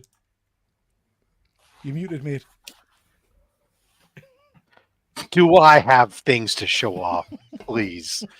Of course I have that. Yo, But nice. I Yeah. got lots of Nice. copies. Actually, I just sent 2 copies off to go get pressed and graded. There was this week. Oh, nice. This was the Venom 27. This is like I Yeah. think this is the 1 in 50. For the Virgin variant was just a beautiful cover, which I like that one. I do love to pick up some sketch covers on occasion. Yeah. Ken Hazer is an indentured servant. The poor man has been chained to a radiator at Dynamic Forces for years, churning out what he calls of remarks that rest of us would consider proper sketches. They're available generally dirt cheap, and so I managed to pick up very nice. another one to my collection. That's stunning. And Yeah, like it's really nice. $89. Wow. And just he turns out tons and tons of these things. Yeah. But I had showed off earlier this week on my channel, my normal Monday mail call where I just blow people away with, you go, how many weeks can he keep doing this? Well, earlier this week, I brought out a book that I said that I didn't need because it didn't fit my 1 through 100 run of ASM. I didn't need it, but apparently I wanted it. So I went and picked up the annual number 1, Very cool. benefiting. It looks really good. Benefits from the fact that once it's in the slab and held in place, you can barely see the 2.5-inch cover tear that runs Oh, right. runs there. So, Yeah. but That and was then a awesome. spine split up the side, but that allows you to get something that presents really nice at a reasonable price. It's still a spicy meatball. Mhm. But then I also had picked up Yeah. the first appearance of the old Iron Fist. Yeah. Very nice. A book that has come down thanks to Netflix's show. Yeah. And then the preview for this coming Monday, I continue my run of picking up Nice. books from Silver Age Captain America books in near mint condition and stuff. Very fine. This was less than $100 Wow. in an 8.5 for a 1969 Captain America book. This one just over 100. I mean, it's just criminal how low these Captain America books are, unless you get 100 or that 117, that Falcon. There's another Ken Hazer. This Oh, that's nice. I like this that. this just came back from CBCS. This is the new label. If you haven't seen the new labels that they were showing off, the art labels. So I never have my sketch covers. I never have them graded. I always just send them in for signature verification and have them put in art labels because the grade doesn't matter. It's about the art. So why get one back that's like a 9.2 or something that people go, oh my God, when really it's about the art there. That's a Chris Marinan. I love that one. It's amazing. Yeah, he does good work. He's done a Green Goblin for me, and now he's done this Hobgoblin. So now I gotta figure out next year what Goblin he's going to do for me next. There was a Walden Wong. It was nice. Walden Wong did a bunch of warm-up sketches on the backer board, and he sent me the backer board too. So I'm going to send the backer board in now over to like EGS and have them do it. This was a Chuck Patton. Oh, that's nice. I like that. He had the tail go through the trade dress and the trade dress falling down below. Very nice. Buddy of mine that I went to high school with, who's done some work and was doing some sketch covers for charity relief for Maui fire relief. Scott Morris did this one for me. I've been getting a bunch of Batman, either Spider-Man or Batman rogues. So there's that. And then the last one I have to show off was this was the last of my Heroes Con commissions that I had done. Was a gentleman named Deegan who's been recently working some covers for Image, doing the Radiant Black, the massive universe, and then just did a cover for the new Tales from the Crypt. Very cool. That is stunning. I like that. I like that a lot. So, very nice. Some beautiful pickups there, Rob. I'm into the art myself, to be honest, but I'm the same as you. I've got some books back recently from CGC where I wish they hadn't graded them, because some of the pen work on the cover has gone through to the inside of the book, so they've ripped us apart in terms of grade for that. Yeah, I wish it was just art, but yeah, very nice, very nice. Von Hoot, have you got anything you want to show off, bud? To visit one of my friends the other day. He gave me this, which was nice of him. It's a Transformers card game. Which is just a good bit of fun there. I might open it, I might not. I'm not really sure. He assures me the game is not good, so I probably won't be playing it. But it's cool. They're nice foily cards and that. Yeah. And then he also gave me, which is the absolute highlight, and you're all going to be really excited by this. This is going to knock your socks off. It's not going to be Neighbours. It's Neighbours. There you go. The Neighbours game. Can you bring that to Thought Bubble so we can play it? Jesus, dude. Or burn it. Or burn it. Yeah. This is from 1988, and it's complete. I've got a feeling I had that, I think Let's have a look. Let's have a look. Oh, I forgot to. Got cards in here and everything. Look. Yes, that's not good. Yeah. Let's have a look at the board. It should be. I mean, the board's got to be Ramsey Street, surely. No, it's not. No, it's not Ramsey Classic. Street. No. The Neighbours game, Ramsey Street up there. Look. Yeah, that's. I'm not told. That's certainly something, isn't it? That's something. Fuzzy's saying he had that as a kid. Shiny is saying Triple J really quiet, and Von Hoot's mic is quiet. Oh, let me know in the comments if our mics aren't very loud tonight. Nice to see you, Trev. Thank you for joining. Okay, Von Hoot. That's it's stunning, mate. Let's move on quickly from that. What have you been watching? So talk briefly about some of the shows that have been on over the last few weeks. We've talked previously about Loki. I had the penultimate episode this week. I don't know if anybody's seen it yet. I haven't watched it yet. No. Yeah, I've seen it. I'm okay for spoilers. I'm fine with that anyway. Go ahead. No. What did you guys think of it? Or what are you thinking in general of the show so far? Because for me, it's not lighting my fire, I have to say. I think it's all right, but I don't know. I don't know if I'm not getting it as much. Rob, you're watching it. What are you thinking? Overall, the series overall, I've enjoyed. This last episode was very much seemed to be just a space holder. I mean, we find our MacGuffin and whatever else, but beyond that, I mean, there's a couple things in there that were interesting. I liked, getting to know some of these people that we've talked about their lives, where these variants had come from that now work for the TVA, and getting to actually see some of them, where they came from and what they did before.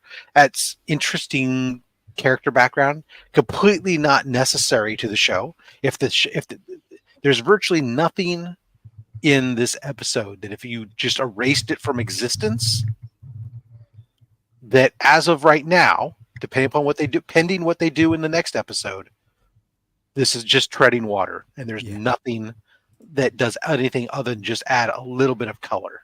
Yeah. No, I agree with you, mate. I agree. James, you've been watching it. Yeah. I mean, I agree. It was basically a filler episode, which, when you're an eight season episode or eight episode six, season, it's just only six. six. Yeah, six. Yeah, it's like, do they need to put a filler in? I don't know, but I actually did like that it did give us a bit more information on the sort of background of the majority of the main cast, and it gave the actors a chance to sort of do something. And I think it was very well acted. I thought that everyone did really well, good job. Not that I'm like an acting coach, you did a good job, but you know what I mean. I think it was really well done. But it didn't, like you said, unless something happens next week where it is, it does sort of give credence to it. There was really no need for it. But no, I liked it. I thought it was a decent enough episode. Yeah. I just think the season for me as a whole, I'm just not getting into it. I don't know why. Maybe I'm just miserable. The one thing that I got that oh, sorry, go ahead. No, the one thing that I thought was fun, and this is more of a personal, just because of connection for me personally, just because I live in the San Francisco Bay Area, and just because as such, Alcatraz lore is something that we kind of all grow up with, and we've all been to Alcatraz a billion times, and we've all gone through the lore of that place and the escape. Did they make it or not? Whatever type thing. That feeding in, taking that night and taking an element of that night, that escape from Alcatraz, and making it a part of this was kind of an interesting connection that I found humorous. Yeah. But again, it's not critical to anything. Yeah, I get that. Yeah. Next show, I'm just wanting to touch on these guys because people I don't think will have seen them yet, because these are all shows that have kind of just aired the last episodes. And that is Gen V. Don't know if any of you guys are watching Gen V. It's superb, thoroughly enjoyable. The last episode was great. There's some good, I'm not going to spoil it, but there's some good revelations in it, if you call it. Stay and watch the kind of the mid-credit scenes and things like that. It's just a genuinely really good show if you like the boys universe. If you like that kind of show, it's very, very good. It's very up there. Any of you guys watching Gen V? I'm about to start it, so I haven't seen it yet. About to start it. Yeah, I'm not up to date, but I've watched 5 episodes, I want to say. Yeah. It's great. I'm fully up to date, and I think I watched that last episode yesterday. It just came out yesterday, didn't it? So I watched it last night. But great, 10 out of 10. Okay. So I had lots of people here saying it's really good. The latest episode's cool. It was my son's birthday today, so I had a bit of a family do and all the rest of it. And my dad was over. He was going to be 70 soon, and he was sat and he says, "Oh, I watched that Gen V you recommended." Totally forgot I'd recommended it to him, and I was like, "All right, did you?" Because in the first episode, gentlemen, there's a very sexual scene with a small woman and a large penis on screen. I felt very uncomfortable talking to my dad about it. How do you think your son feels? Well, yeah, that's true. What did he have to say about it? I'm intrigued. What's his take? He was chuckling until we realised that he'd watched it by himself. So my mum sat next to him saying, "What are you watching, Frank? What is this that you're watching?" I was like, "Oh, fuck hell." That's funny though, Peter, because I'm usually used to a very large woman and a small penis, so it's great. Yes. great to have it the other way around. Yeah, absolutely. Fuzzy, I completely agree, mate. He's saying he's loving Gen V. He's surprised it doesn't get more attention. There doesn't seem to have been a massive buzz about this, which I find quite interesting. But It's a weird one because everyone that watches it seems to say the same thing, that it's really good if you like the boys. But you're right. I mean, that's the rub. Yeah. The problem is that I think the boys has had a drop off on it. As at least when I listen to people talk in the community, there's a lot of people who watched it early on and then get partway through season 2 and then there's a gradual tapering off. And then this becomes, okay, this is part of it. So it's like, if you like it, and there's people go, well, I haven't even watched the rest of The Boys yet. I'm not really sure I'm into it. And I've heard it described as from times as just shock TV, going from one shocking moment to the next shocking moment. And if you take that away from there, there's not a lot of substance between it. And so to me, it's like, I'm okay, well, I watched the first season of The Boys. And to me, the rest, I haven't had any desire to go see the rest of it. So and this, if it's true that this is just moved from one shocking moment to the next, I got regular newspaper for that. For God's sakes. I would disagree with that, Rob. There is very definitely some shock scenes in it, but I think the story in general is really strong. And The Boys is interesting because it absolutely, I think personally, my view, in quality dipped. I can't remember if it's season 2 or season 3. But the last season was mind blown. It was, the introduction of Soldier Boy and things like that. Yeah, it was great. It was phenomenal. So I think people dropped off when it kind of dipped, which is sad because it picked up really quickly, afterwards. We've got Andy in the chat. Nice to see you, Andy. I hope you're well, my friend. Dead Man. Most YouTube channels like slagging things off. If a show is good, they've nothing to say. That's true, yeah. But I think I think The Boys is not going to be for everybody because it is quite gross. It's same as the comic book. The comic book wouldn't be for everyone. It is.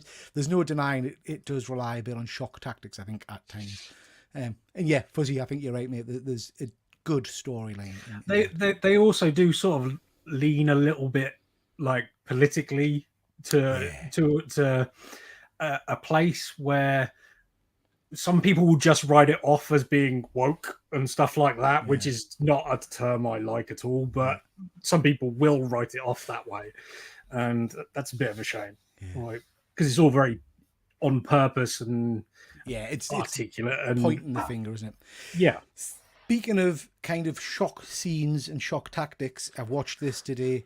Yes. Before anyone says anything, I'm only one episode away from finishing season 1, so I don't want to know anything about this. So I'm going to silence you my end, and I'll be back after. We're not going to give spoilers, so no spoilers. This was phenomenal. If you've read the story, if you've read the book, this is just as strong. I thought this was an amazing first episode. Guys, without spoilers, you enjoy this? Those that sort? Loved it. I had I've watched the first episode of Invincible like 5 times, but never actually rewatched the rest of the first season, which is really weird. Like I really dig it. I just never got round to keep going again, if you see what I mean. And this episode reminded me why I need to watch all of that again because it's so good. I mean, it's I love it. I can't say enough. Yeah. James and Rob, have you guys seen this? I haven't finished season 1. I think I only got like 2 or 3 episodes in. But the problem was I was watching it with my wife, and she hated it because she doesn't really like cartoons unless it's Disney. So and I can understand that, and so I didn't get it finished. So I haven't taken the time to watch it. So it's worth watching. It is pretty cool. I believe it will be. Yeah. Rob, some of you. I've got nothing but spoilers for Luke. There was this thing, and it happened, and people did things, and then they reacted. Yeah. There you go. I can't believe you did that to me. I know. And he's invincible, Luke. What? He's invincible. I didn't go there. I actually haven't seen a lickety split of any of this. I hear everybody saying great things about it, and I'd like to think that one day I might get around to it. I don't know. Yeah, it's if you like Shame the book, on me. If you like the book, it's never read the book. Well, yeah, it's quite near to the storyline in the book, to be honest. And I'm a big fan of the book, so it's one to watch when you've got some spare time, Rob. I think it is pretty. I do think what I would say to a lot of people is the first episode can come off as sort of like a pedestrian superhero story, until a certain point, which we all know what we're talking about in season 1. But like, don't write it off on the first episode if you're just thinking, well, this is a bit pedestrian. Like I said, I've not heard anybody say anything bad about the series, really. So it's definitely something I'm somewhat curious about. I've just never, because I've never read any of the Invincibles or anything else either. It just becomes one of those things like, oh, hey, okay, it's a superhero content that maybe you'll get around to, but I have no connection to it whatsoever. So it's also super easy for me to, oh, something else has come along. Let me go do this and not yet dive into that. You know what I mean? Yeah, absolutely. I set you guys a little bit of homework to try and watch some trailers if you had time. This has come totally left field for me. I didn't even know that this was a bloody thing. So this is based on the Lee Majors. It is Lee Majors, isn't it? Yes. Yeah. Fall Guy.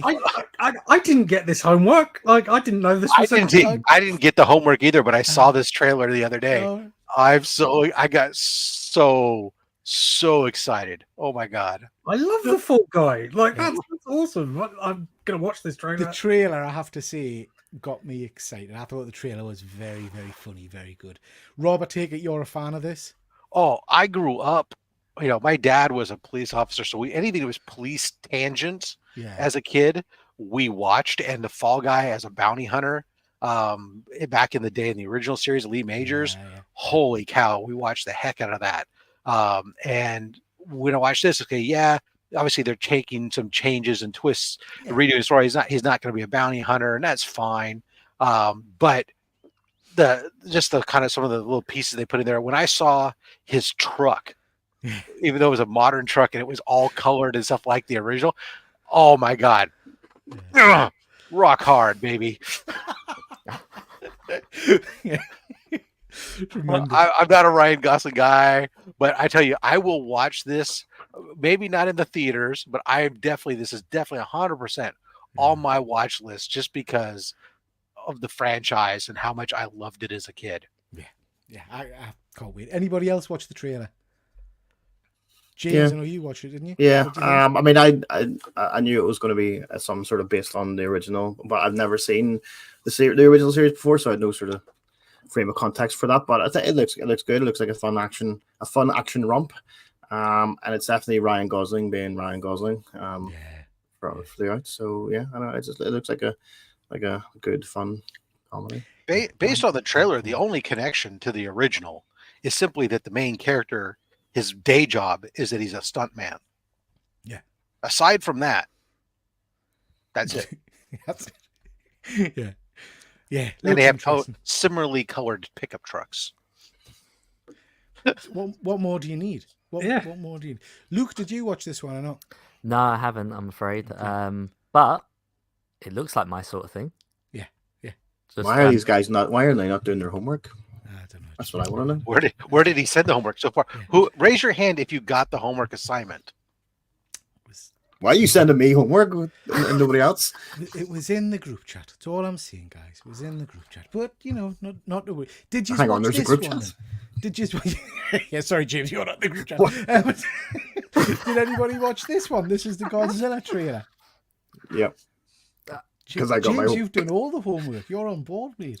You know what? I'd watched them all anyway before you even sent me the homework. So, apart from this one, but I did watch that about 10 minutes before I jumped on. It looks good. This looks pretty cool. Yes. I mean, I've not seen any of these recent Godzilla movies apart from the MonsterVerse movies, but this one looks pretty interesting. So yeah, I'll probably go and check that one out. I think if for sort of coming out of the works, I didn't know like there was a build up to it or whatever, but the effects in it look amazing. Like even the boats in the sea, and then his spine up the back when he's like about to fire his big blue stuff out of his mouth. Looks really, so I think the effects look really good the way it's all done. So you should probably write those audio descriptions for people who can't. That's actually my day job. Is that right? Is that one kind of tied to the last Godzilla and the Godzilla Kong movie, or no? Is it different? This is like a Japanese produced. Yeah. Oh, okay, cool. So could we maybe get the sequel to this one? We can get Ultraman to show up and Ultraman versus Godzilla. That would be amazing. They've not done anything with Ultraman really over the last few years, have they? No, there was a animated series in Netflix for a bit that was okay. Yeah, but Marvel launched a comic from it, didn't they? They had a couple. They got a couple. They had like 3 limited series recently. I didn't realize they had the license for them. Yeah. Okay, interesting. Speaking of Marvel, we've got the trailer for Echo, and it was interesting. Have any of you guys seen the Echo trailer? Yeah. Yep. Yeah. Okay, Yeah. Luke, what did you think of this one then? Yeah, this blew me away.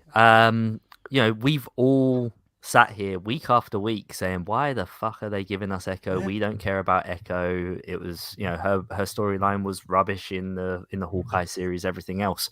And then all of a sudden, out of nowhere, this trailer just drops. I thought they were just going to shelf this. I thought this was done. And yeah, like I say, it blew me away. Largely in part, I think, because of the Kingpin. I think because we got Vincent D'Onofrio, is that his name? So. Tremendous actor. Absolutely can't wait to see him again playing the role.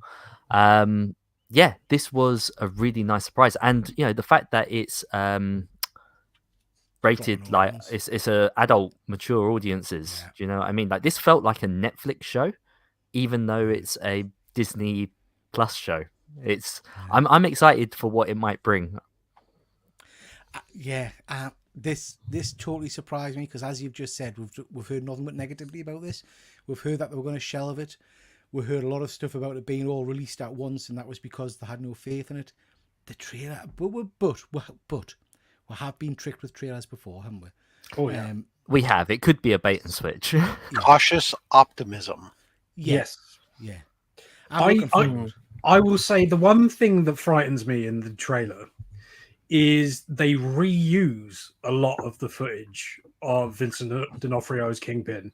Like they keep cutting back to the same beatdown moment in that trailer, which is very impactful, but it makes me sort of think maybe there isn't that much footage of Vincent D'Onofrio in it. And they're using all of that to get us excited when really it's a bait and switch, and he's in like 3 scenes in the whole thing or something. Yeah. I'm a bit worried about that. Well, and the sneak to Daredevil in there as well, didn't they? The sneak to Daredevil shot in. Yeah, yeah. I'm guessing this is that it's basically going to be mostly backstory. From the trailer makes us lead you to believe that it's at least the trailer was backstory centric. As opposed, and maybe that it may be backstory that leads up to almost where we left off with, was it the Hawkeye? Yeah. I mean, it could and that could be that what you do is give me some backstory, felt this character, now bring us to this moment where we already are, and what happens next. That's like the final episode. Is that. From that point forward, as far as new continuity, we don't have to have a lot of new story as we build up to this concept that Kingpin, potentially the next street level heroes here, this kind of big bad for street level heroes throughout the television MCU. Yeah. So it's interesting. So this trailer looked great, and then after the trailer, Fuzzy Dunlop, who's in the chat, sent us an article.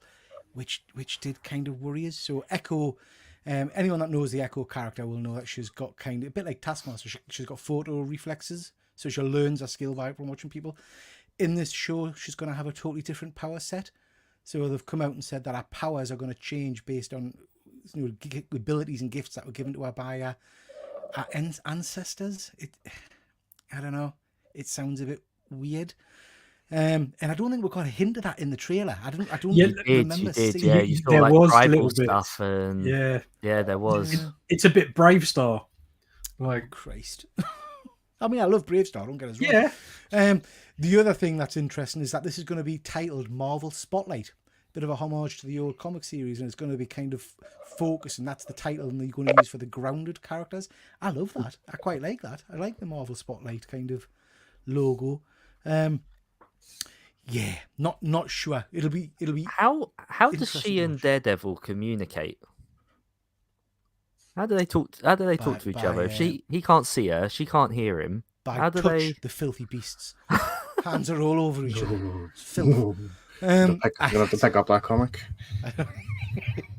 Yeah, interesting. I'm looking forward to this, guys. I think it's, for my personal taste in TV, it plays to its strengths, downloading all in one go as well, so I can kind of blitz through it. I tend to prefer that. What I'll probably do, chaps, if you are interested, once this is out, we'll try and blast through it as quickly as we can or whatever, and then I might do a specific show reviewing this and see what we think about it. See, what I really wish they would have done with her power set instead, even if you didn't want to sit there and say the ability to copy anything, you could have made her more like Cassandra Cain in the actual Batman series, where it's because she's deaf and not, she's more acute with visual and therefore better able to react or anticipate things based off of people's subtle movements and stuff, because she's more attuned to that. That would have been much more street level hero as opposed to introducing this kind of mystic ancestors gave you bullshit. Yeah. I think but do we know for a fact that is a change though? Part of the director has come out and said it. Yeah. So well, I mean, according to Rigo, he said that her power was lame, but it doesn't mean he's changing it. Yeah, and it was a Twitter called "Can we have some toast?" So, I'm just saying, you know. Oh, so you're saying Talkie Toaster's behind us? Talkie Toaster, yeah. I think I watched that, and I get that reference. I think I watched that episode of something. I should hope so. Jesus Christ. Yeah. I make that reference in America and nobody gets it. That's fine. Yeah, I make that reference for you guys. Every once in a while, one of you guys should be on board going, Toaster. How do you even know this? What is Talkie Toaster? Is it Red Dwarf? Red Dwarf. Yes. Yeah. Okay, there you go. Okay, I got it. It just took a while. Yes. Given that the universe is infinite and God is infinite, would you like a toasted crumb cake? Luke, you've been waiting patiently all night. I know you've been sat in your hands excitedly waiting forward to talk a little bit about I got to log off now, guys. Bye. I'm assuming people have watched the Kingdom trailer. This is why I didn't watch the other trailers. I've been dissecting this one. Yeah, this looks amazing. This looks very, very cool. I was slightly nervous of this, I have to say, but the trailer blew us away. Luke, what did you think of it? Yeah, so do you know what? I knew this was coming, like in the back of my head. I knew that they were working on something in the background. I didn't realize it was fast approaching so quickly. I didn't realize they were this far with everything, you know, with pre-production and the strikes that have been going on and everything else. I thought this was way off. So this really did catch me off guard. And the beauty of it, the thing that I cannot thank enough, is that I didn't see this by clicking on a trailer. I saw this as an advert ahead of what I was going to watch on YouTube, which means I had no idea what was coming. So as that bird was flying and soaring across, and then all of a sudden it lands on the arm of an ape, to me that was a surprise, because I didn't know I was watching a Planet of the Apes trailer. So I lost my fucking shit. Like I was overjoyed. You know, for me, Planet of the Apes is like my Star Wars. The way people feel about Star Wars and Star Trek, or even Neighbours, I love Planet of the Apes. So when I saw this, I absolutely loved it. It doesn't give too much away story-wise, but there are little hints, like we can kind of work out where this is taking place. So, for example, the orangutan character is wearing a pendant around his neck, and that's actually Caesar's window. So that's the sign of Caesar, which means that he's obviously, that's been passed down, like this knowledge and everything. Again, I know very little about it. I'm hoping that this chimpanzee might be Cornelius, which is Caesar's youngest son that survived. And it looks like that he's going back to the city. Looks like he's going to explore where his father came from, possibly even that same laboratory. Everything looks all very overgrown and all the rest of it. I think this is going to be more of a war between apes as opposed to the humans, because I believe that, as any society would, fractions have formed, and you're going to have different clans or kingdoms, as it were, people twisting the narrative of what Caesar was and everything else, and this search for truth. And I like the fact that this is a continuation, or at least appears to be. I was very hesitant when they first announced it. I was like, oh, is it going to work without Andy Serkis playing the role? Is it going to work because the director was someone from the Maze Runner films? Like, I thought that was a red flag right away. But no, this trailer absolutely won me over, blew me away. It looks fantastic, and I am fully on board to see it. I do really hope that we're going to get the astronauts either during this movie. Post-credit scene. Yeah, either during this movie or at least in the next one, because they heavily hinted at that with Rise of the Planet of the Apes. It was in the newspaper, it was on the news, it was involved in that movie a lot. I actually have one of the replica props of that newspaper, and what's amazing is that also fills in some gaps as to why the humans failed so quickly, because the article immediately under that Mars missing astronauts is actually to do with the world's biggest oil spill, the world losing like an oil supply, which, as we all know from when we've had our oil cut off, it really does cause devastation with people trying to cook, keep warm, everything else. So in a world where a virus is occurring and there's a lack of oil and all the rest of it, that really does make sense that this all happened. But that was not mentioned in the movie, but it's in the prop. Sorry. If you can't tell, I'm excited. So you liked it, is what you said? I liked it. Yeah, I've watched it multiple times. Would you say when obviously that trailer came on, you weren't expecting it, and you said, you went a bit mad? Did you go ape shit? I went absolutely ape shit. You're absolutely right. I see what you did there, James. Well done. Well done. Anybody else want to comment on the trailer? No, I haven't seen it yet, but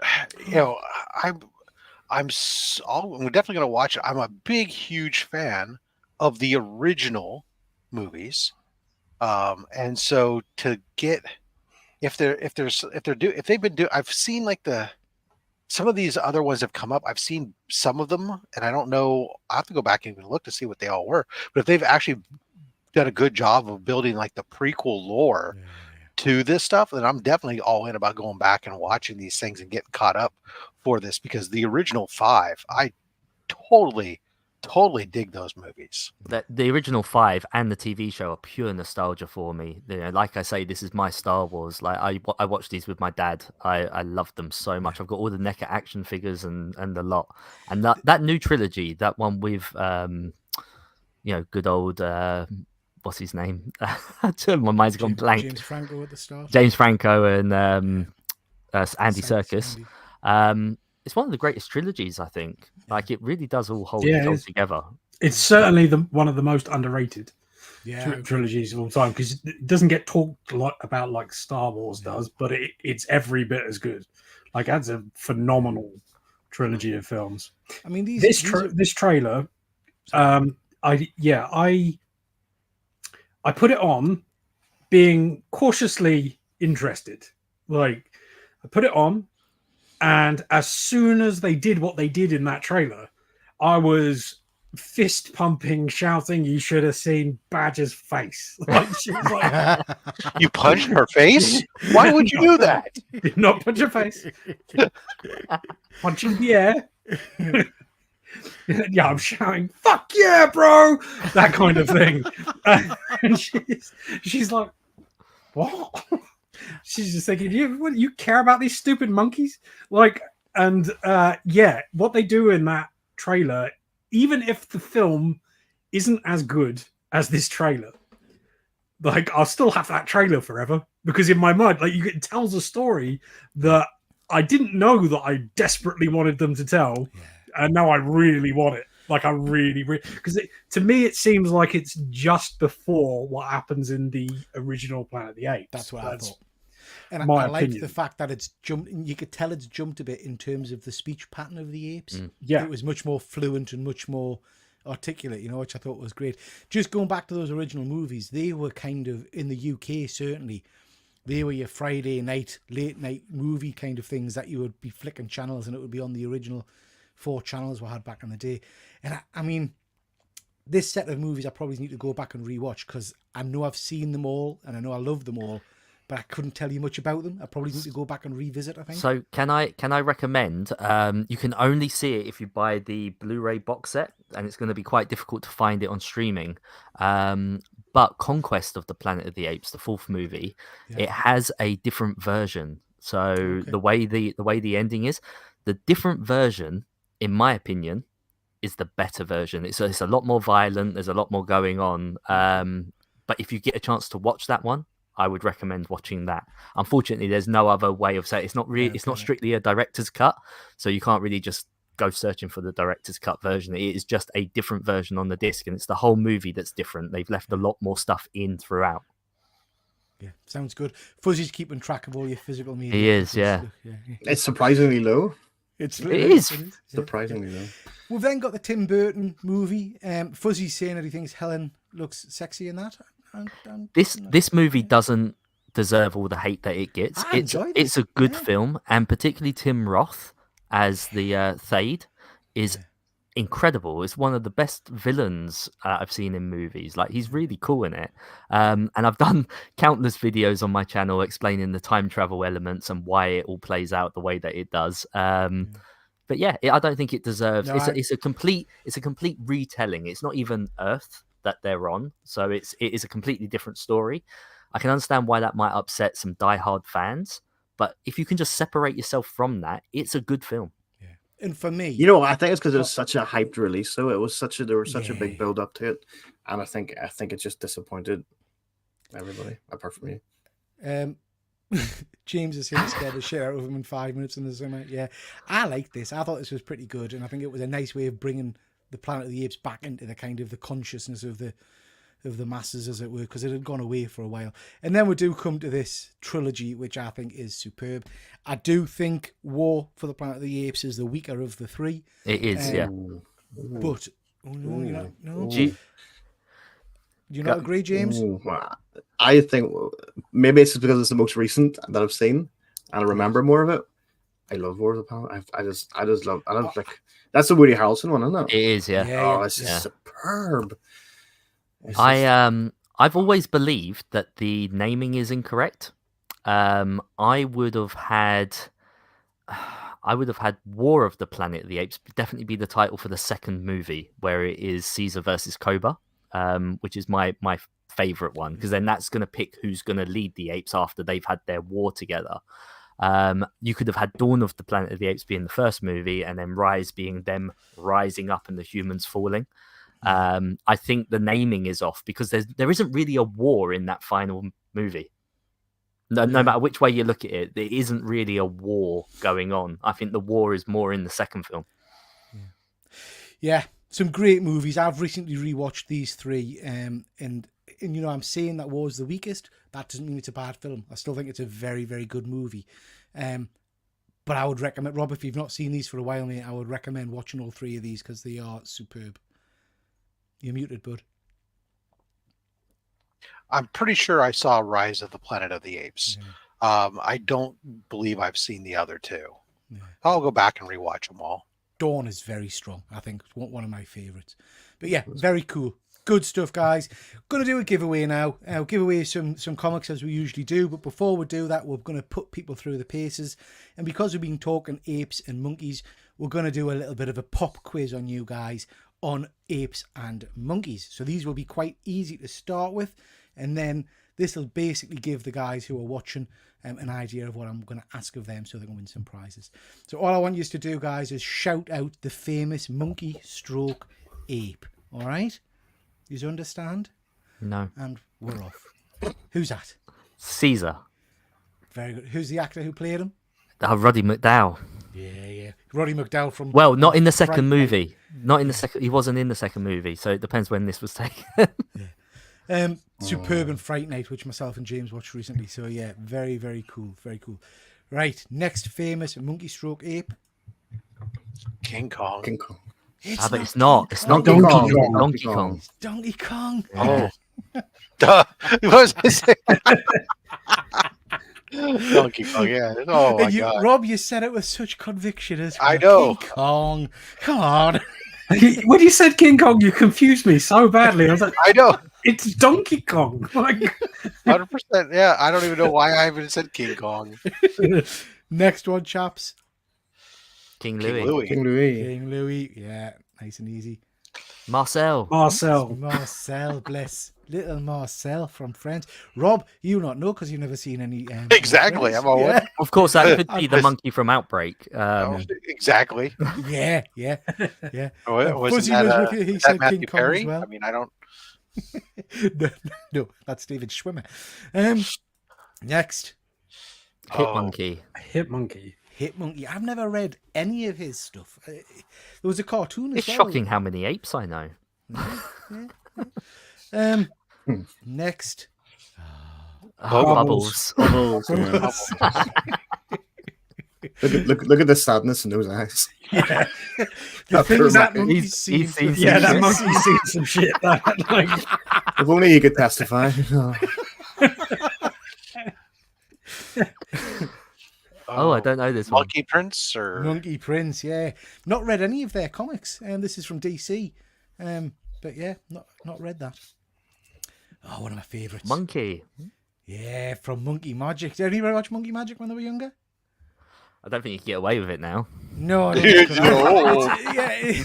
It's an amazing series, but he used to pull a hair out of his head and blow on it and create a pink cloud thing that he would fly around on and fight. It was very, very cool. Very cool series.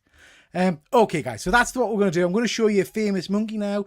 People in the chat, first person to write in the chat and for it to come up on our screen. See, there's a man who's seen Monkey Magic. Love me some Piggy. So yeah, first person to put up which monkey we're going to put on screen wins some comics, and we'll pick you some books. So, nice easy one. You might have had a clue already tonight. So who's that? Nice and easy. Fay Now we'll Ray. pick some books. Fay Ray. A heartbreaking movie, that, to be perfectly honest. stop motion's amazing. It is. It is. I love It's a very cool movie. And we've got Phil from Phil's. Oh, nope. Phil's not first. I do apologise, Phil.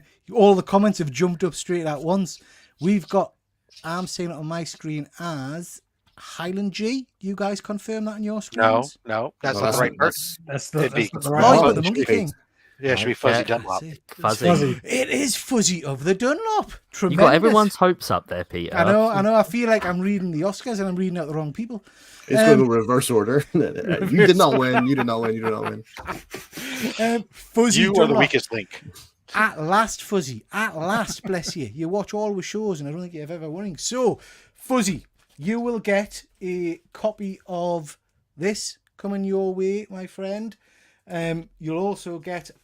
Let us know, Fuzzy. I think you might already have this, but let us know. I'll send you another copy if you want a copy, and some cards. And we'll pick you 5 comics. We'll hopefully pick you some good comics. Phil's saying it's fixed. We'll start with you, Dr. Von Hoot. Tell us when to stop and we'll pick a book. Stop. Out my fingers.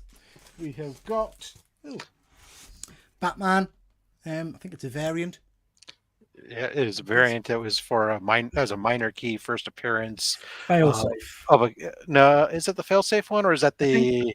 Yeah, maybe. Yeah, I think it's fail safe. I could be wrong. Yeah. I am often. it's either failsafe or the supposed hyped bad guy from before that. But either way, nothing happened out of it. You do this wrong though. You got to put it so people can see you doing it on the camera, moving your finger Oh. on the box. Sorry. Yeah, do come on. apologize. Haven't you watched enough of my episodes yet to show you how it's done? You Luke, steal tell my us when to gimmick. You stop. steal my gimmick. I'm Come stealing on. it. Pinching with Right. pride. Can you do it a little more gently, please? You like a gentle stop. caress. Right there. Front or back? Back. Oh, Good man. I think Fuzzy will like that one. Fuzzy. Oh, there you that's go. it. Spider-Man. Yeah. Marvel Nice. team up. Spider-Man and the Human Torch. And a bit of Sandman. Well, action going on there. Good Eat stuff. sand. Gets everywhere. Does. James, you're next, mate. are you moving? Okay. I'm Stop. moving. I'm like a gazelle. Of course I'm moving. Front or back? Dealer's choice. Bit of Doctor Doom action. Good stuff. Boom. Saying that. Rob. Oh yeah, make sure you wiggle your Ooh. finger while you're doing it. He's going in the middle. There you go. There you go. Wiggle it. Wiggle it. Wiggle it. Wiggle it. Oh yeah, right there. That's it. Front or back? Oh, the front. The front. Oh, Fuzzy. That's a nice one. Ooh. Amazing Spider-Man. Oh, that is a good one. 93. Isn't that the Prowler. second That's appearance? second Prowler, I believe. Yeah, Yeah. that's the second appearance. As Chris the comic vet would say, what the hell's that doing in there? Yeah. That was what I was thinking. We've got one more, Fuzzy. One more for the Fuzz, Meister. Dr. On Hoot, back to you, mate.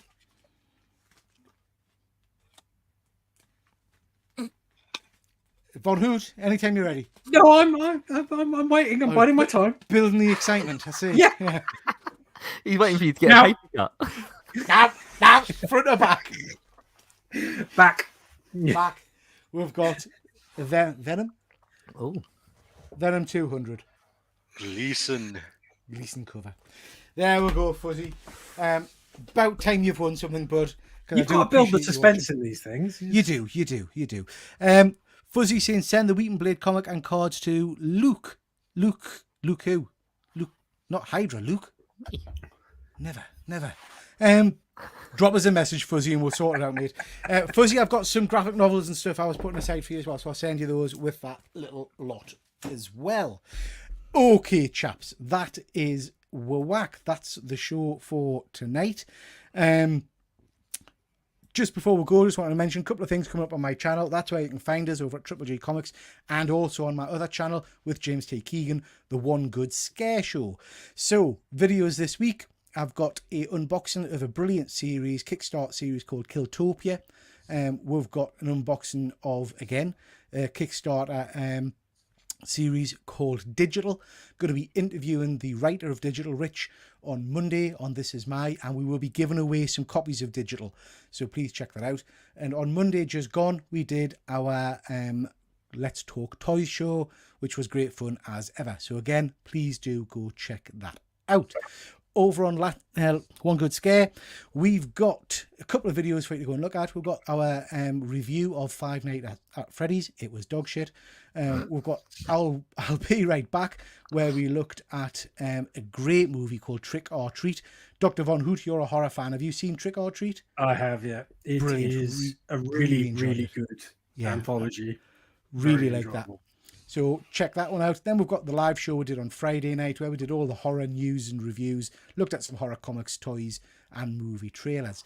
And this Friday, going live at 9 o'clock, we have got our retro review of Fright Night, which is a phenomenal movie. So please check that out. Okay, chaps, what have you got coming up? Dr. Von Hoot, what's happening in your channel? My phone broke and it's being fixed now, so I can't film anything until after that. Hopefully Monday I'll try and fit in an unboxing before work. It'll be the C3 goodies, which I'm very excited for because I got some amazing things and a bunch of other stuff. There'll be unboxings Monday and Friday if everything works out all right. I'm a bit perplexed here because I see you on camera now. And you say your phone is being fixed and therefore you can't record anything. No. Well, I won't bore the people with that whole story. After this, I will explain it in detail if you should wish to hear it. Because I don't record anything on my phone. Spoiler alert. Mm-hmm. Yeah. Good stuff.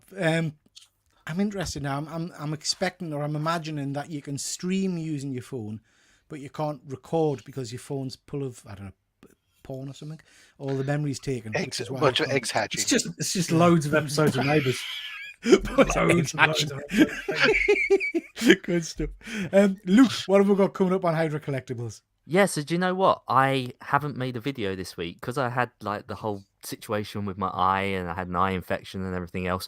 So I just didn't go on camera. I didn't go on camera with it.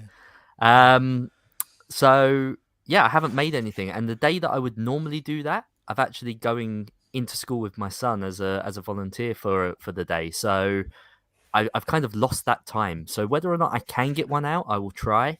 Otherwise, it's just going to have to miss a week. Wow. James is laughing at the same I'm hearing a thing as me. lack of dedication to your audiences. Have you thought about a mask? Hear me out on this one. Normally I'm very good. Normally I have a backlog of videos and I'm all good to go. But I was at the end of the backlog and that's it. I've just heard that you could actually put a mask on, perhaps, that might obscure any eye issues you could have. Yeah. Have you ever heard of this? I'm very vain. I do this because I want the attention. Never. All right. Yeah. James, you were Look thinking at me, about got it. knocking one out, weren't you? That's what you were thinking when you heard that. Yeah. Yeah. I probably won't record that because it would be disappointing and about 2 seconds long. So, I'm probably just gonna stick that mystery box back together and unbox it a second time for content, and then be surprised. Yeah. That'll be good. That'll be good stuff. And then Rob, what have you got coming up on your channel, sir? A Monday mail call. I'll open up some boxes as usual. Thursday, I have a mystery box from Old Man Collectibles that's been sitting here waiting for me to watch. And then next Saturday, I'm back on the live stream with Only Slabs. We will have Bronze Age Nerd joining us. Very cool. Very cool. Yeah. Good stuff. Good stuff. Okay, guys. So just over on my channel, Monday night, we do have This Is My with Rich Watkin. We're going to be talking all things geeky. He's going to be showing off some of his collection and also talking about his self-published work, Digital, which is up to, I think, chapter 5 now. I think I've just backed some superb comic books from him. And I will be giving away issues of Digital. I think I've got issues of all 5 issues that I can give away, hopefully. 4 issues, sorry. So, yeah, we'll be giving away some of that. And Rich is a great guy, so please do check that out. No show from me next Saturday because I will be at Thought Bubble, although we may go live at the table. We'll see what happens. But there will be no live show from the channel. Okay, thank you to everybody that's been watching tonight. It's really appreciated you all stopping by on a Saturday night. Do appreciate that. And as ever, a massive thank you to everybody on the panel for spending some time talking geeky stuff. With that, we'll catch you all next time. So take care, everyone. Bye-bye.